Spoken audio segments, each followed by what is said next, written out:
여러분 안녕하십니까? 오늘은 레위기 26장 말씀을 함께 배워보도록 하겠습니다. 이제 레위기가 그 막바지에 이르고 있습니다. 이제까지 제사에 관한 여러 규정들, 또 정한 것과 부정한 것들에 대한 여러 내용들, 그리고 거룩한 삶을 위하여서 지켜야 될 구체적인 삶의 규례들이 쭉 기록되어 있는데요. 이제 그 마지막에 이르러서 이런 계명들을 잘 지킬 때와 지키지 않을 때 어떠한 상과 벌이 사람들에게 주어질지에 대해서 오늘 말씀이 우리들에게 가르쳐주고 있습니다. 그 내용들을 한번 살펴보도록 하겠는데요. 요약하면 순종하면 복을 누리고 불순종하면 하나님의 징계와 저주를 받는다는 것입니다. 자, 먼저 이런 계명들, 거룩한 삶의 계명들을 잘 지키고 거룩하게 살면 어떻게 될까요? 우리가 우상 숭배하는 것을 거절하고 거룩한 시간인 안식일, 안식년, 희년을 잘 지키고 거룩한 장소인 성소를 경외한다면 하나님은 우리에게 풍요를 약속하시고 우리가 사는 땅과 인간관계 속에 평화를 주시며 우리가 어떤 전쟁에 나가도 승리할 것이고 하나님이 우리와 맺은 언약을 성취하실 것이며 나는 너의 하나님으로 너는 나의 백성으로 동행하게 될 것이라고 약속하십니다. 자, 반대로 그런 계명이 있음에도 불구하고 이런저런 이유들을 대면서 그 계명을 지키지 않을 때 의도적으로 그런 계명들을 불순종하게 될 때는 어떤 일이 일어날까요? 하나님의 말씀에 귀 기울이지 아니하고 명령을 행하지 않거나 그 법도를 싫어하고 언약을 어기게 된다면 질병, 전쟁에서의 패배, 약탈당함, 흉년재앙, 들짐승재앙 이런 재앙들이 임하게 될 것이라 칼에 도륙을 당하게 될 것이라 전염병으로 죽게 될 것이라 기근에 처하게 될 것이라 심지어 자식의 고기를 먹게 되는 비참한 상황에 처하게 될 것이라 대적에게 패하여 포로로 잡혀가게 될 것이라 대적의 땅에서 칼에 도륙당하거나 소멸당하게 될 것이라고 엄중하게 경고하고 있습니다. 자, 이렇게 불순종에 대해서 징계하시고 저주하시는 내용들을 읽어보면 와, 하나님 너무 무섭구나, 냉정하시구나, 아니 심지어 어떤 사람은 하나님이 너무 포악하시구나 이렇게까지 이야기를 하곤 합니다. 그런데요, 그렇게 긴 징계의 구절들 다음에 있는 말씀을 읽어본다면 우리는 하나님이 왜 징계를 말씀하시는지 그 속뜻을 헤아릴 수 있을 것입니다. 40절부터의 말씀은 이렇게 되어 있습니다. 그러나 그들이 나를 거스른 잘못으로 자기의 죄악과 그들의 조상의 죄악을 자복하고 그들의 마음이 낮아져서 그들의 죄악의 형벌을 기쁘게 받는다면 내가 야곱과 맺은 내 언약, 이삭과 맺은 내 언약, 아브라함과 맺은 내 언약을 기억하고 그 땅을 기억하리라. 여기서 기억하시는 하나님의 언약은 무엇입니까? 땅에 대한 하나님의 기억은 무엇입니까?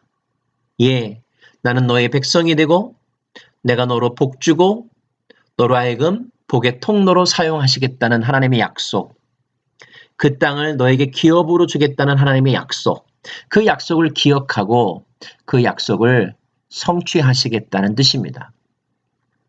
자, 긴 징계의 말씀 다음에 이 말씀을 덧붙인 것은 어디에 포인트가 있는 것입니까? 네, 회복의 강조점이 있는 것입니다. 더 정확하게 말하면 징계에 대해서 구체적으로 설명한 것은 그렇게 하지 말라고 강조하신 하나님의 마음의 표현이라는 것을 우리가 기억해야 할 것입니다. 시편 51편 말씀에는 주는 제사를 즐겨하지 아니하시나니 그렇지 않으면 내가 드렸을 것이라 주는 번제를 기뻐 아니하신다. 여러분, 우리가 레위기에서 얼마나 하나님이 제사를 중요하게 여기시는지 또 제사를 드리라고 반복하여 말씀하셨는지를 잘 알지 않습니까? 그런데 시편 기자는 주께서 제사를 번제를 기뻐하지 아니하신다고 이야기합니다. 무슨 의미일까요? 예, 그 다음 말씀이 핵심이죠. 하나님이 구하시는 제사는 상한 심령이라 상하고 통회하는 마음을 주께서 멸시치 아니하신다 했습니다. 어떤 값비싼 예물보다 또 그럴듯한 또는 세련된 어떤 형식보다 우리의 마음에 진정으로 죄를 뉘우치고 그 죄로부터 돌아서고자 하는 회개의 마음을 갖는다면 결코 주님은 그 마음을 모른 채 하시지 않는다는 것입니다.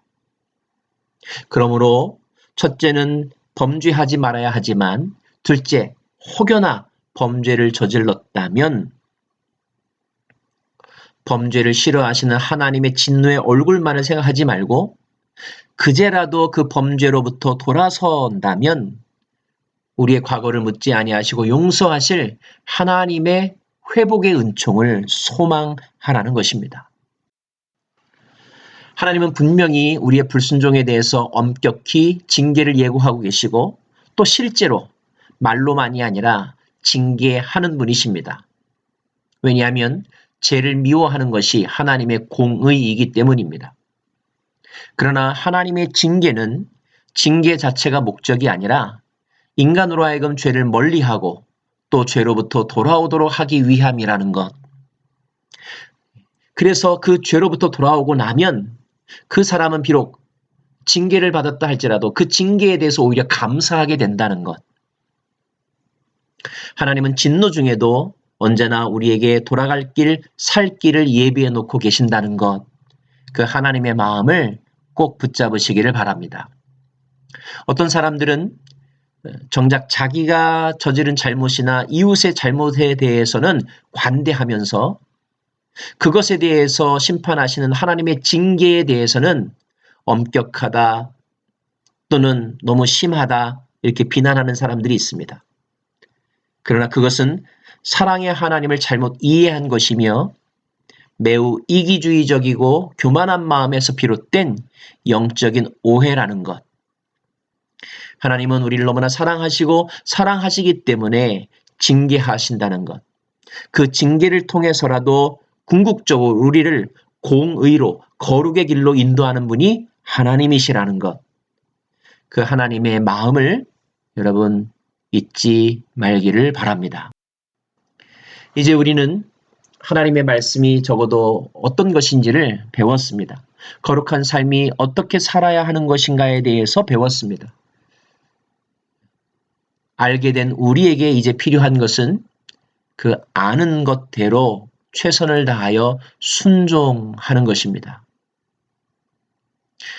우리가 완벽할 수는 없겠지만 그런 순종을 향하여 우리의 방향을 틀 때, 그리고 그것을 사모하며 노력할 때 하나님은 우리의 마음을 중심을 보시고 우리에게 그 말씀을 지킬 수 있는 능력을 더하여 주실 것입니다. 사랑하는 여러분, 우리 거룩하게 사십시다. 그리고 혹여나 우리의 거룩을 손상시키는 흠을 저지르게 되었다면, 그런 잘못을 저지르게 되었다면 오늘 말씀처럼 정말로 낮아져서 자복하고 회개하면서 하나님의 은혜를 구하는 저와 여러분 되기를 간절히 소망합니다.